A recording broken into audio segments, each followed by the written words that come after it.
This is Oscar from Hazy Magazine, and today we're in Liverpool. We're going to be meeting up with a Northwest-based photographer and a music journalist who has big visions for the Liverpool rap scene this year.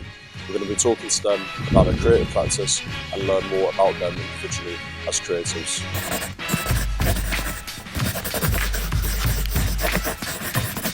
So this is Oscar from Hazy Magazine. Today we're in Liverpool with these two guys. We've got Leslie the Bad Man and we've got Format TV. And we're going to chat a little bit to these guys about their creative practices. So firstly, boys, thanks for coming out today. Appreciate it a lot. Thanks for having us, man. Thanks for having us. Can you both introduce yourselves both a little bit? Well, as you said, I'm Leslie the Bad Man, you know. And it's Format TV. You already know. Yes, sir. Love to see it, boys. So Leslie, I'll start with you. Firstly, tell the Hazy Magazine audience a little bit about yourself and your creative practice and how you got into photography. Well, my creative practice is obviously, as you said, photography, and I've gone into it in the last few years.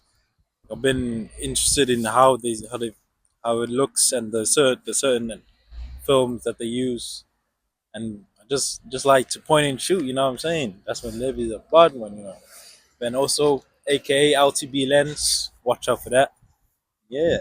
Look forward to that, man. And yeah, Blake, tell us a little bit about Format and how it started and what your vision is for it, what it does and aims to do. Yeah, so Format TV, but it's basically music journalism. I got into it purely just through interest in music, to be honest.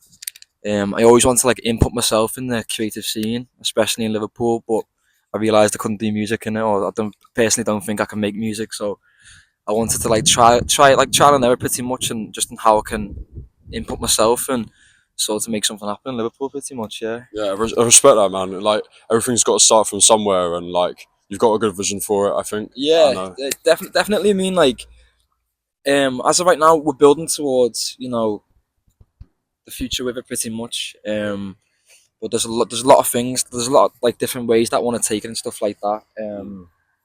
But yeah, we're just working towards it right now, man. Pretty much, yeah. So, man, yeah. For context, by the way, so we all met at a Sloan Unknown Tea pop up, and then we just kind of stayed mates ever since, and trying to help each other out in our creative practices. Yeah, which is always sick to meet other people. Obviously, that Sloan meetup was sick, wasn't it? Oh yeah, that was a crazy time, man. Got some crazy snaps. Gonna see that in the next issue. Yeah, you got a portrait. Actually, tell us a bit about that. How did that come about? That was crazy. It was just because we were the first in line. Yeah. And when we went, obviously got the canvases as you're gonna see in the pictures that you did for me and Blake here. Because I just brought 2 canvases, and I was I had to get an opportunity. I know it wasn't the famous Sloan drawings, but we got something by Sloan, you know. And then I just asked if I can get a portrait, and he was there with his friends too. And I took a picture of his grills. That's one of my favorite shots. That's gonna be in the issue as well. So yeah, you're gonna check that out. Yeah, man. Yeah, we've got some sick work coming from both you boys. Honestly, it's going to be cool to feature you both, particularly since you're both got different creative practices. Yeah. So in terms of music, Blake, what kind of inspires you to document the Liverpool scene in particular? So in particular, like I say, I mean, personally, I've grew up on listening to music my entire life, so it's a really important thing for me. Just from obviously listening to the underground scene, you really realise that there's just so many gaps for people to fill. And personally, I don't think that there's been an artist in Liverpool in particular that's massively blue. You know, other than obviously music from the '60s and the '90s, and I document more rap, R&B, sort of grime, and I think for such a big city, there's not been an artist to blow as big as it should be. If that makes any sense, other than the likes of A-Star and other artists, but Hey Dog and Still Brick and Raised. There's so many you can name, but I mean, for the amount of talent that we've got as a city, I'm just really surprised that we haven't become the next big, London, for example. Or that's the thing. I feel like Liverpool gets left out of the limelight a little bit, doesn't it? But then there's so much talent coming out of the city. Are there any particular names? I mean, you mentioned Hey Dog and A-Star, obviously. He Blue. Are there any other names you want to mention? There's too many. So obviously, I remember I think it was last year now when I launched format, and I wanted to start doing formal interviews. Me went to SSJ's album launch, didn't we? That was sick. Yeah. Escape. For Escape. Escape. Yeah, SSJ's extremely cold. You got the likes of Codge too. Obviously, he's shout sick. out Codge. Yeah. There's too many, there really is too many to name, but they're the first two that come to mind. Obviously, P3Ls too. P3Ls is Yeah, extremely she's cold. sick. Yeah, she's sick. Yeah. Like I say, mine's went blank right now, but there's too many artists to name. There really is. Obviously, shout out Cove too. Go Play Studio. That's where all the magic happens. Like on most of it, anyway. Yeah. Man. Yeah, for sure. It's definitely got like such an underrated scene, and the scene here is like very organic. I think like everybody has like a really natural talent, and yeah, I hope it gets more limelight on it. Yeah, I mean that's like sort of where I wanted to come into play in terms of journalism, maybe helping to provide just an extra platform for these artists to blow. But we'll just have to see how far I can come in the future. Just right now, it's like it's more local, but it'd be great to take it further to into other cities eventually. But right now the main focus is to just work in Liverpool and just work with artists, and there's loads of ideas in there, plenty of ideas. Come on, man. It's always good to have the ideas. Keep them coming, Keep 'em bro. coming. Definitely. Keep 'em coming, yeah. So Leslie, I'm gonna go back onto you again. I just want you to, with your photography. I mean, every photographer has a certain creative process, and I want you to tell me a little bit about your creative process in particular, and also how film photography, as opposed to digital, is useful for you and documenting what you document. Well, my process is I see something cool, point and shoot, as I said before, and it's like sometimes I keep rolls. Like when I finish them, I keep them for a while before I send them out because I don't like sending one roll unless if I go to an event I need to get a turnaround quick, then I send one roll. But I normally send them as a collective. So sometimes I forget what I did previously.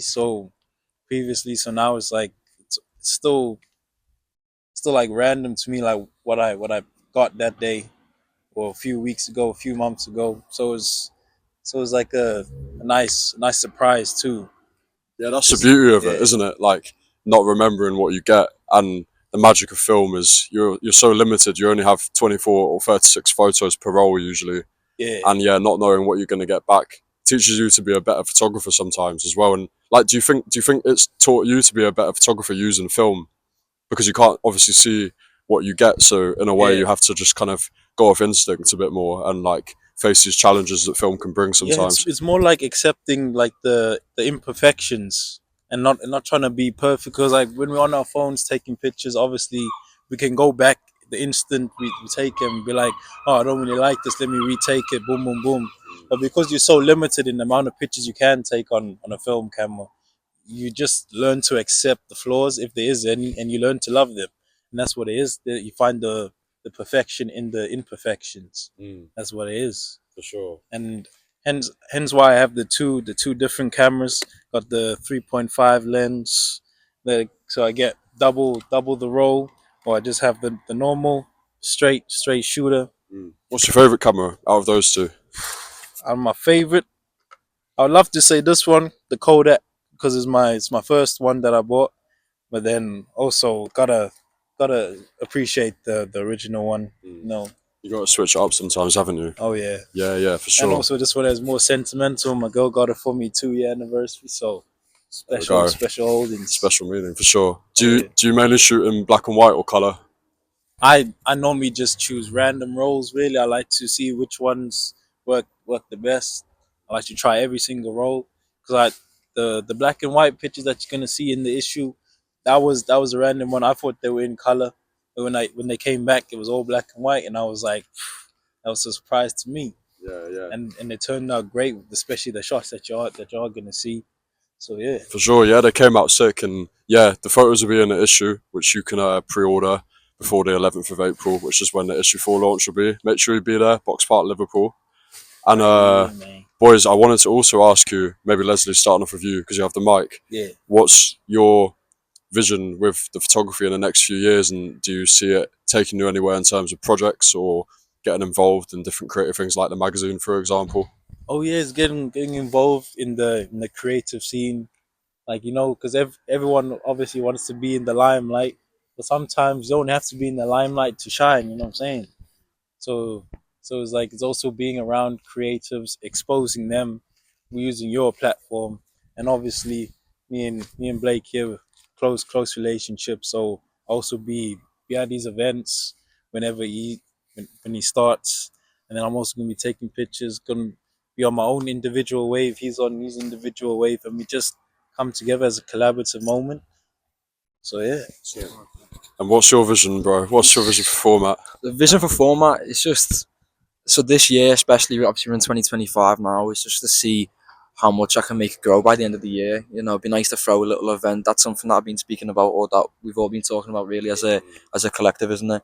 Obviously, you've been throwing your events, isn't it, quite regularly. So seeing that is inspiring in itself. So it'd be nice to maybe throw a event somewhere at the end of the year, just showcasing underground talent. The likes of the names that you mentioned before, maybe, or even there's so many names now coming about. But by the time next year, there'll be a few more artists on the scene. There'll be way more, yeah. Way more. That's the thing. The scene's always growing, isn't it? Always going, constantly going. Yeah. It's great. It's great for you because when you have that platform and you're showcasing like up and coming artists, that like they'll kind of naturally like feed into that, and then that will also help your platform grow. But it will also mean you're able to meet different people and make so many different collaborations as well, which I think will be sick.